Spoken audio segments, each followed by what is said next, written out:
through this present moment awareness, you'll notice that there's more a sense of this is me, this is what's happening for me, and this is what's happening for you, or this is what's happening for the group. All of a sudden, that discernment becomes simple. And without access to the present moment, it can feel like a big muddy mess. Like, what's me? What's not? What's mine? What's yours? But in the present moment, all of a sudden, there's this sense of clarity. Welcome to your Yes Filled Life. I'm your host, Brenda Winkle, educator, healer, speaker, guide, and fierce advocate for your yes. I help sensitive and successful men and women find, reclaim, and live from their full embodied yes.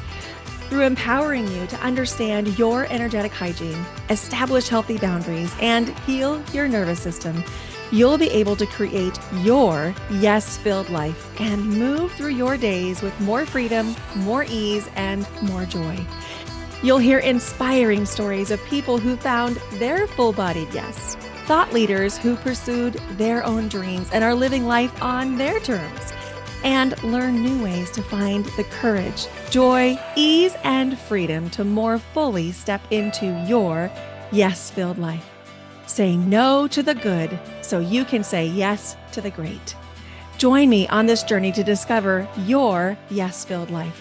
Whether you're looking to break free from the golden handcuffs, start a new business, find your dream job, or simply live with more intention and mindfulness, I've got you covered. Let's explore the possibilities together and make your dreams a reality. Ready? Let's do this. Let's get you to your yes-filled life.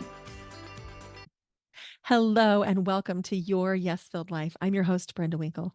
Today on the podcast, we're going to be talking about some of the challenges that entrepreneurial empaths or empathic entrepreneurs, however you would like to say it, are facing. And we'll also be talking about some of the reasons people decide either to become an entrepreneur or not to become an entrepreneur based on their empathy and some workarounds for that. And I'm also going to introduce the power framework. The power framework is something I developed especially for empathic entrepreneurs, and power is an acronym that stands for presence, optimize, wisdom, evaluate, and renew. So let's dive in. If you have high levels of empathy and compassion, it's likely that you either delayed starting your business or still haven't started your business because of a few things. One of them being conflict feels really challenging because when you're an empath, if you engage in anything that ultimately leads to conflict, it can really be triggering to your nervous system. Most people that with high levels of empathy very much dislike conflict because you can feel the other person's emotion inside your system. So you have your own emotional experience about the conflict, and then you're also managing someone else's experience. So many people with high levels of empathy just avoid conflict altogether, which creates some real challenges because if you have kinks in the energy in your relationships because you're not talking about all the things, it can create misunderstandings, resentment, and all kinds of things. And if energy is everything, and it is, and we're not clearing anything that needs to be cleared, whether it's between you and a client, you and a team member, you and a family member, it is like walking on a lumpy rug. Eventually, someone's going to get tripped. And so, this idea of avoiding conflict is very prevalent among people with high levels of empathy and compassion. Some people struggle to create a business or a business model because they're actually afraid of hurting someone's feelings by selecting a customer. They don't want other people to feel left out. They're worried that when you only speak to one person or one kind of person, you'll insult people. One of the other challenges that comes up for many, many people with high levels of empathy and compassion is they feel challenged by attention.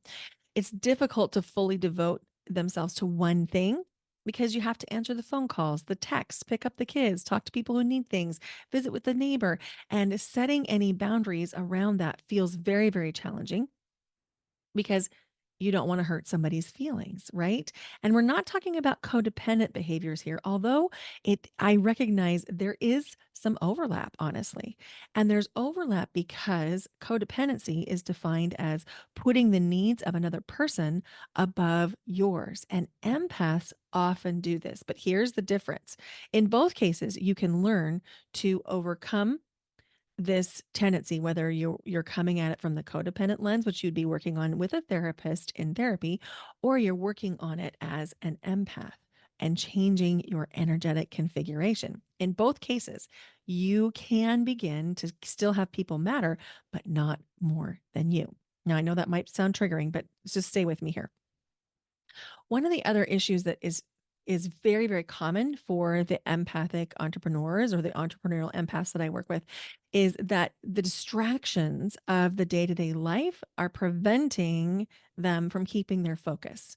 And I just created a reel on Instagram about, is it energy or is it attention? And in most cases, it's actually energy. And there's ways that you can claim back your focus and attention by shifting the energy. We'll talk about that as we go.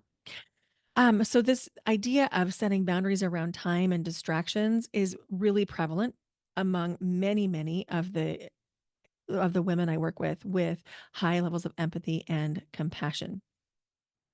And another fear that comes up for these entrepreneurs is that they don't have enough structure or masculine to be successful. And for many of them, the actual business part feels scary. These are women who are in business, running companies.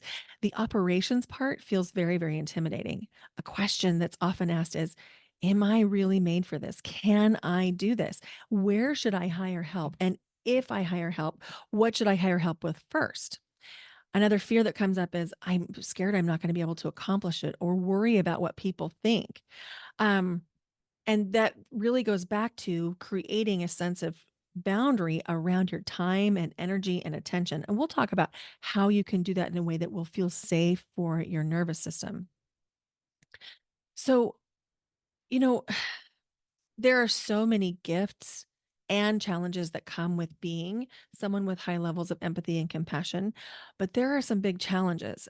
And so we talked about this last time on the podcast last week that there's a gift and there's a distortion. So the gift is you have this ability to tap into what other people are feeling. The distortion is you have this gift to tap into what other people are feeling, and it can influence your ability to make decisions that are the best for you. So, the reason that this power framework came about is I became an entrepreneur in 2005 when I opened up a Mary Kay Beauty Consulting business. I owned that for several years, closed it in around 2012, and opened up a photography business. I had a photography studio in my own home. I ran that from 2012 to 2015 when I pivoted again and I opened up a Reiki business after I became a Reiki master in 2015. And I ran that for about 3 years before I stopped offering in-person appointments and started only offering things remotely when I became a theta healing practitioner. And so I've been in the online space since about 2018, offering the lion's share of my offerings online and remotely. And so when I talk about the empath's journey into entrepreneurship, I'm really coming from the lens of what did I do? What did I need? What challenges did I face? And how did I solve those challenges?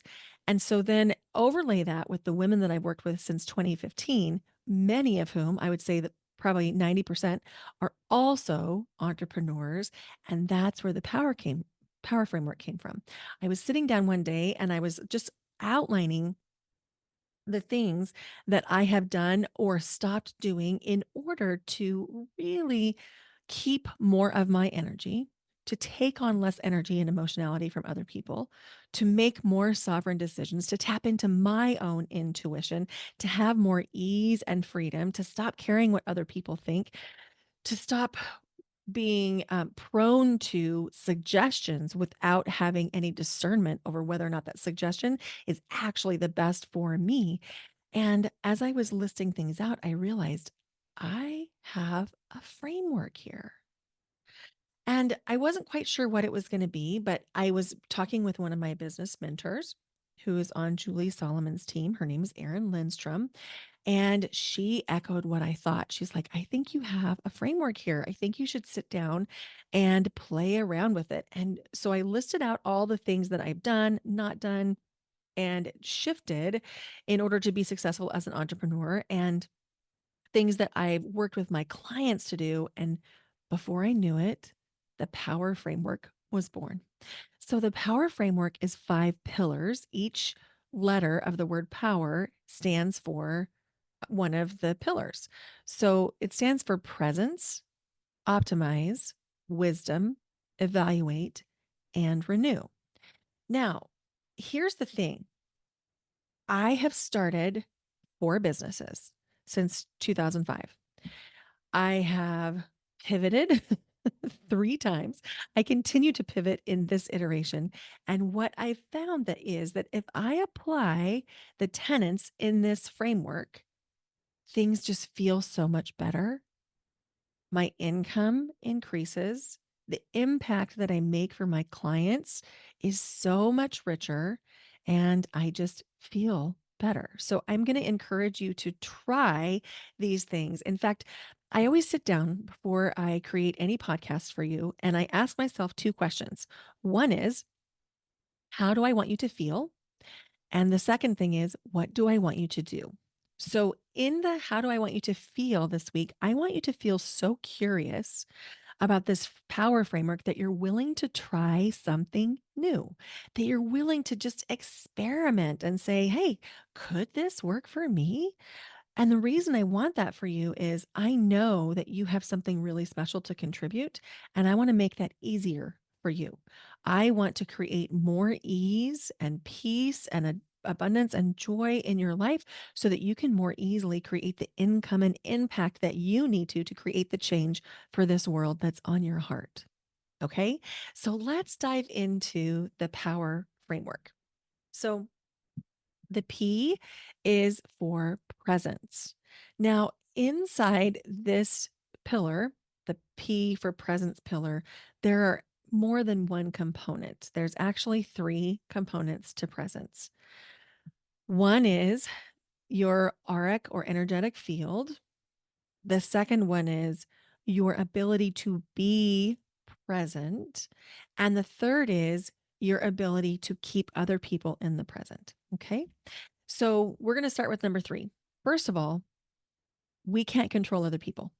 We can't control their experiences. We can't control how they feel about things. We can't control what they're going to say or what they're going to do. So before we even dive into this piece of the pillar, I just want to lead with that. And also, you are a powerful, energetic being, and you are going to be leading by example, which means that the more present you are, both in the terms of being in the present moment and being present with those people who you're with, the more they will also increase their capacity to be present. So this is a leading by example part of the pillar. If you find that people in your life are not fully present with you, I would invite you to ask yourself a really difficult question, which is, are you being fully present with them? And when you're fully present, it means you're not doing more than one thing. You might be cooking dinner and having a conversation. I think that there's a way that you can be present in that. You might be doing a task in the house and having a conversation, like maybe it's gardening or yard work, and then you can chat while you're doing that. Or maybe you're having a conversation while you drive or while you do some organizing. Those kind of things are not what I'm talking about when I say be present. You can be present and do something. What I'm talking about is when you're doing something that's really pulling your focus away from that person. And most of the time, I'm referencing something that you're doing on a screen, whether that's watching a show, being on your phone, being on the computer. You know, it is possible for you to be present and to be doing something in the kitchen like we've already talked about. But if you're on your phone and you're trying to read something, whether it's an email or a social media post, or you're trying to post something, and you're also trying to have a conversation next to you, you're doing both of those things badly. Like, that's just the truth. You're doing them both badly. So if you need to be on your phone because part of your business is on your phone, I'm going to encourage you to set some boundaries around protecting that time. So for you, if your business is on your phone, you're not just playing around on the phone, right? So you'll need to treat that time with more respect and protect it. So if you know that you need to create this social media post today, and you're going to have to create some content, and then you're going to have to post, estimate how much time that's going to take you, and then add 30% more. So, for example, if I think it's going to take me a half an hour to create a video and to design a caption, which I'm just choosing this for random, random easy math, okay? It might or might not take me a half an hour. But let's just say for easy math, if I'm going to do a half an hour worth of work on my phone, I'm going to add 30% to that time. So if I think it's going to be a half an hour, I'm actually going to add 40 minutes to my calendar and I'm going to protect that time. So if I'm with other people during that time, I'm going to say, I'm going to be working for 40 minutes. And I'll even say something like, it's going to look like I'm on my phone. It's going to look like I'm just scrolling on social media, but what I'm actually doing is creating content. So during that 40 minutes, I'm going to be paying attention to what's happening on the phone, and I'm not going to be responding to you. And I don't want you to feel bad. So I want you to understand what I'm doing. Okay. If you're not protecting that time that you actually need to be on your phone to be present with for your business is suffering. Ask me how I know. um, I have gone from living alone for the past 2 years to this summer. I have been living with other people, sharing space with other people, and it's such a blessing. I absolutely love it. And also, I've had to learn how to say, hey, it looks like I'm messing around on my phone right now, but I'm actually working. And it's amazing how much more work I can get done. And then when I'm done, I put my phone away. And I'm going to encourage you to do the same thing. So when we're talking about the part of this pillar, the presence pillar, where you're going to be fully present with other people in your life, helping them be fully present with you have to model what you want them to do. And it might mean that you model that behavior multiple times before they begin to trust that that's actually a change that you're making. Because so many of us are so distracted by our phones that, if you were to say to somebody, put away your phone, they're probably going to have a response to that. Like, why? Your phone's not away ever. Right. So you're going to have to lead by example on that. Now, let's dive into the other two tenets of this presence framework inside the power framework. So, the two other tenets of this power framework with the P for presence are your auric field or your electromagnetic field and your ability to be present in the moment. Let's talk first about the field. Okay, so each of us has an energy field around us. It can be measured by scientific cameras. It's sometimes called the electromagnetic field. Some people like to call it aura. I kind of like aura, honestly, but science likes electromagnetic field, so you get to choose which one you want to call it. In either case, we have this field of energy around us, and all living things have this field of energy around them. Whether you're talking about a leaf on a tree, a flower, a dog, a human, a deer, everything has this electromagnetic field around it. You can actually change the size of your field. In fact, it's really important for you to develop this as a skill.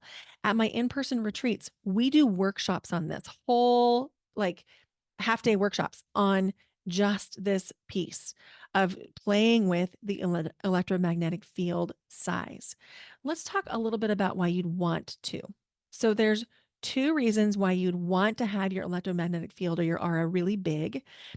And then there's another reason that's even perhaps more important of why you'd want it to be small. Okay. So let's talk about why you'd want your field to be big.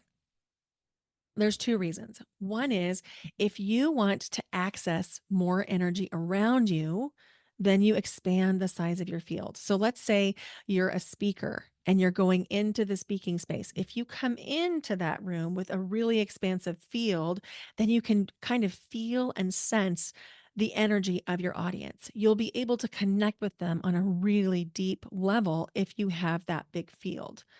And that can be very, very supportive for you. And then you're going to adjust it as you actually begin to speak. And I'll talk more about that in a second. So, another reason why you'd want to have a really big field is if you, again, want access to the energy around you. So, let's say, for example, you're someplace that is very energetically rich for you. And it might be that it's someplace very special for you. It might be someplace in nature. It could be literally anything as long as it's really rich for you. So for me, one of the places where I feel most energetically rich is at the beach. So I open my field wide up and it just allows me to absorb all the beautiful energy around me. I find it very grounding, very healing, very expansive. I find myself with new ideas, with new healing, and it just feels so good in my system. And so, if you're out in a space in nature and you want to absorb the ocean or the mountains or the desert or the river or the lake or whatever it is, expand your field to allow yourself to absorb more of that energy richness to be able to take it back with you. It's really magical. And you can do this even in your own backyard. Just like if you're out on the patio and you just notice it feels so good with the warm breeze in your hair or on your skin, and you're just like, oh, yes, more of this, please. Then open up that field and allow more in. Okay. Now, the other reason that it's really supportive if you're able to expand your field is if you're dealing with a challenge. Okay.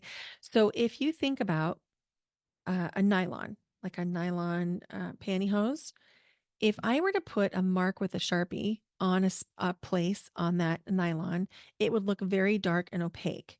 But if I were to put my hand into that nylon and I would expand it, I would notice that the dark mark was more diffuse.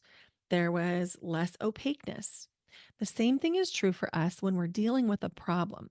Sometimes, if we're dealing with a problem and we have a very small energetic field, the problem can feel very opaque, very overwhelming. Like we just can't seem to deal with it. We can't see through it. We can't see to the other side. It feels like it's just going to take us over.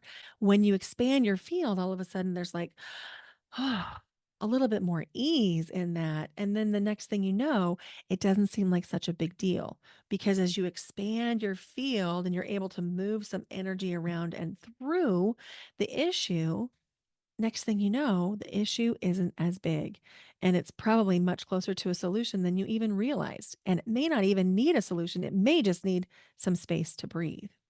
Okay. Now let's talk about why you'd want your field to be really close and tight around you. Let's take the same example from you're going into a room and you're the speaker. And so you walk into the room, you have your field wide open to read the energy of the audience. And then when you get ready to speak, you're going to close your field nice and tight around you. That's so that you have a very concentrated, potent energy. So you're not sharing or leaking any of your energy. You just have your field nice and tight around you. Another time that you would want to have a nice and tight field around you is if you're in a crowded space. So yesterday, I'm back in the Portland area this week. I'm recording this from Lake Oswego, which is where I lived for the last year. And what I noticed is I went to the mall. I went to the Washington Square Mall. There's a store there called L'Occitane, which has my favorite lotions and um, this almond shower oil. It's just, oh my gosh, it's so luxurious and it smells so good and it just is awesome. And I wanted to stock up on some of the products before I go back out on the road. And so I don't typically go to the mall on a weekend, but yesterday that's what I did. So I went to the mall and it was so crowded that it was like almost walking on a subway. It was so busy. I couldn't believe it. So that was an example of when I would want my field to be nice and tight around me. Why? If you walk into a crowded area with your field wide open and really big, you're absorbing every energy and emotion that walks through you. You're like the universal dust mop at that point. And you'll be so exhausted and so drained by the time that you're done, you won't be able to function. In fact, it used to make me sick. I would get physically ill every time I went to the mall because of the energy around me. And it wasn't until I learned to keep my field nice and tight around me that I became able to tolerate those crowded environments, which, if you have high levels of empathy, that probably doesn't feel great for you, right? But when you learn to keep your energetic field nice and tight around you, it's going to be a game changer for you. Now, let's be clear. I still don't prefer those kinds of environments. My preference would be that there'd be a lot more spaciousness, but I can tolerate it, which means that I can do things I didn't used to be able to do. That's part of why I'm able to tolerate air travel, because I can keep my field nice and tight around me. I can do that when I'm sitting in the airplane so that I'm not feeling like I'm absorbing all the energy from everybody around me. And you can do that too. So, I invite you to come to any of my breathwork sessions or any of my master classes, because this is one of the things we talk about every single time is how to adjust the size of your field. And you can also play around with it on your own, just with your own intention. You can play around with it right now. Like, for example, let's just have you take a deep breath in through the nose and expand your field. Okay, here we go. We'll take a deep breath in. And then on the exhale, expand your field. There you go. Maybe even extending your arms to allow yourself to take up more physical space and expanding into that. Let's take one more deep breath. Expand the field again. There you go. Now, with the same intensity, the same energy, the same intentionality of keeping your sovereignty and your energy big and potent and powerful, we're going to bring your field in nice and tight. Deep breath in and bring the field in really tight around you so it almost touches your skin. There you go. Now, if you're listening to this and you're going, Brenda, I don't even know what you're talking about. All I hear you doing is breathing. Great. I'm so glad that that's where you are. I promise you that if you allow yourself to play with this and practice it, it will begin to come. It will begin to happen for you. But remember me saying that I'd been doing this work for many, many years? Like, I started this version of what I was doing in 2015. So I have lots and lots of practice in adjusting the size of my field. And if this is the very first time you're adjusting your field, you are going to need some practice. So give yourself time and grace and just keep practicing. Now, let's talk about the third tenet inside the presence pillar of the power framework. The third pillar is presence in the sense of how can you be more present in the moment? We each have our own unique orientation to time. Some of us are oriented to the past, and we think about what has happened. And some of us are oriented to the future and we think about what will happen. And some of us are oriented to the present, to what's happening right now, but not many of us. Most of us are oriented either in the past or the future. But your true strength and power lies in the present moment. So the more present you can be in this moment, the more sovereignty and agency you're going to have. You'll find that you actually absorb less energy and emotion from people if you're truly present. If you're future tripping or you're rehashing the past, it's really easy for you to accidentally absorb emotions around you, which is why being in the present moment is so impactful and important. So, if you've noticed that it's difficult for you to be present, let's begin with an embodiment practice to bring you into the present moment. So, I'm going to invite you to notice the feeling on the bottoms of your feet. Maybe wiggle the bottoms of your feet so that they can touch the surface beneath them, noticing the texture or the temperature of anything your feet are touching. There you go. And now let's bring your awareness up to your nose. And let's notice how the air feels when it goes into the nose. Notice how the air feels when it comes out of your mouth. Let's do two more. Notice the air and the temperature. Notice the sensations and how it feels. Notice what's happening in the body. Notice if you can release anything. There you go. There you go. And as you notice, you're suddenly in this moment, presencing right now. Bring your attention to something you're looking at right now. Can you notice the texture and the color? There you go. Now shift your gaze and notice something else. Notice a texture that's different and a color that's different. And now notice if you can put something in your hands. Doesn't even matter what it is. It could be a pen, could be your phone, could be a coffee cup, could be you just put your hands on your legs and just notice the sensation on the palms of your hands. Notice the temperature and the texture. And then from this place of the present moment, now let's notice what's happening in your system and what's happening around you. And through this present moment awareness, you'll notice that there's more a sense of this is me, this is what's happening for me, and this is what's happening for you, or this is what's happening for the group. All of a sudden, that discernment becomes simple. And without access to the present moment, it can feel like a big muddy mess. Like, what's me? What's not? What's mine? What's yours?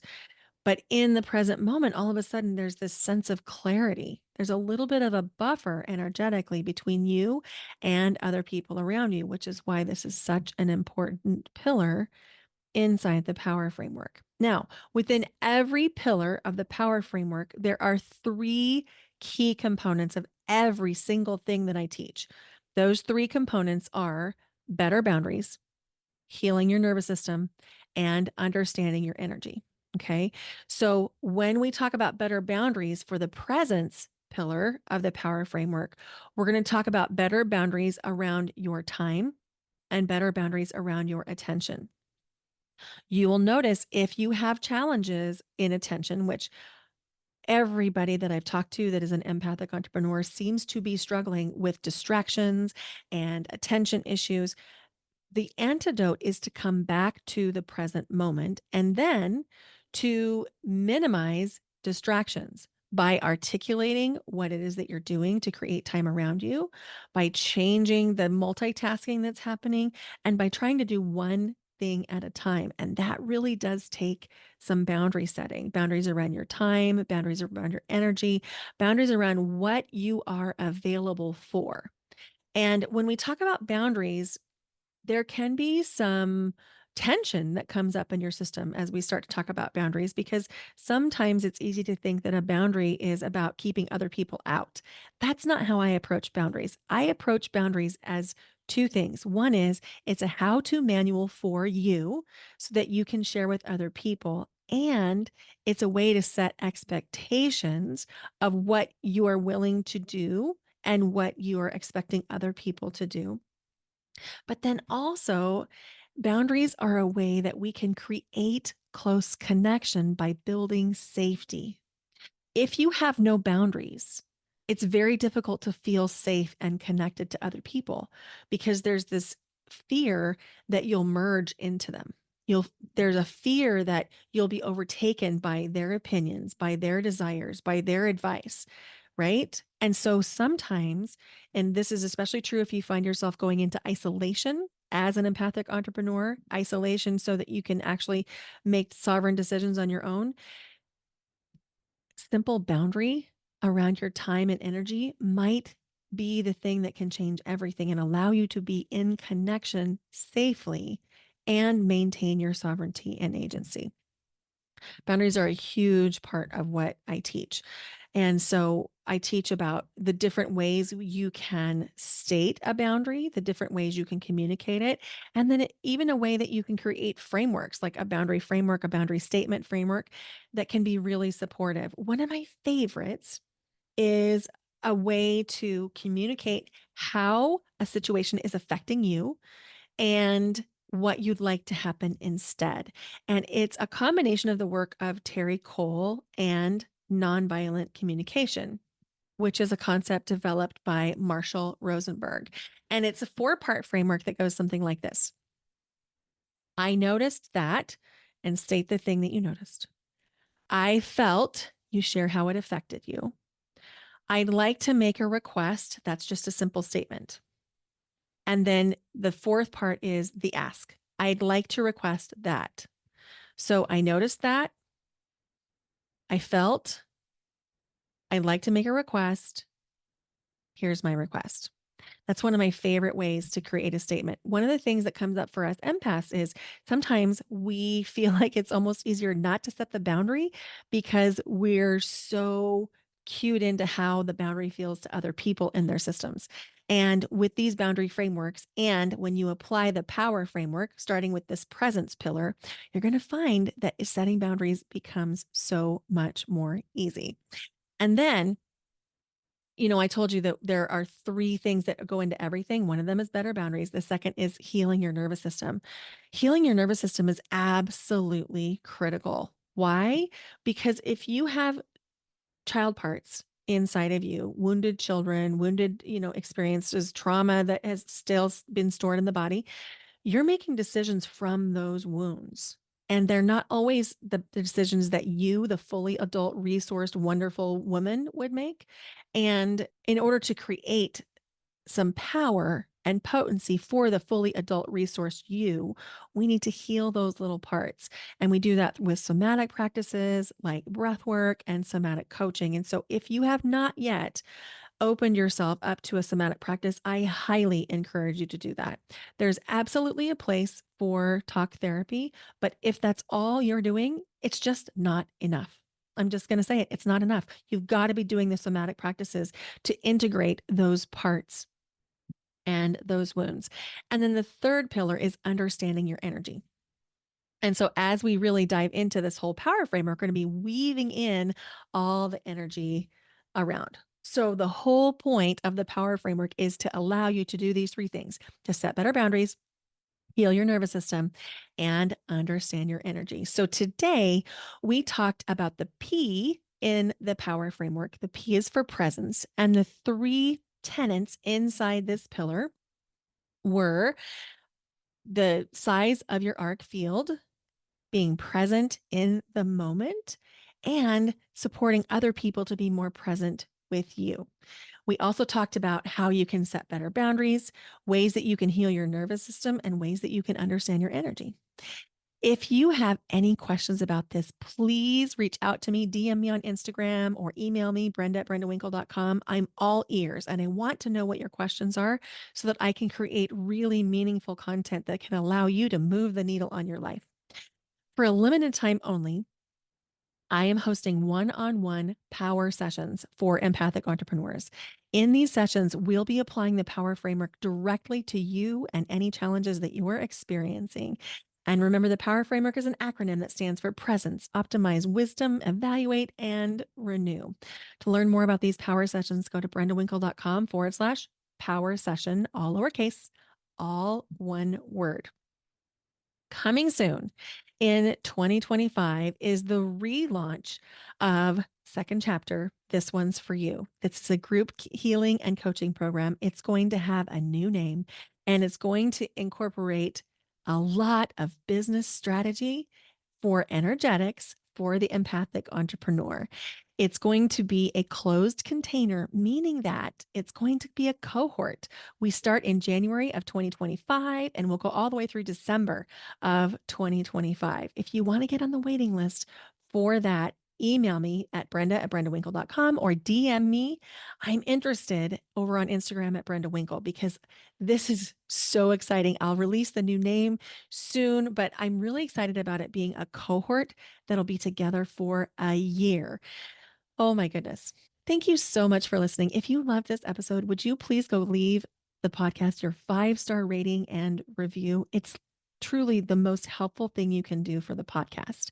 I spend a big part of each week creating meaningful content for you, and I would be just so grateful if you could take 30 seconds and leave your rating and review. If you loved this episode and you know someone who could benefit from it, would you please share it with them?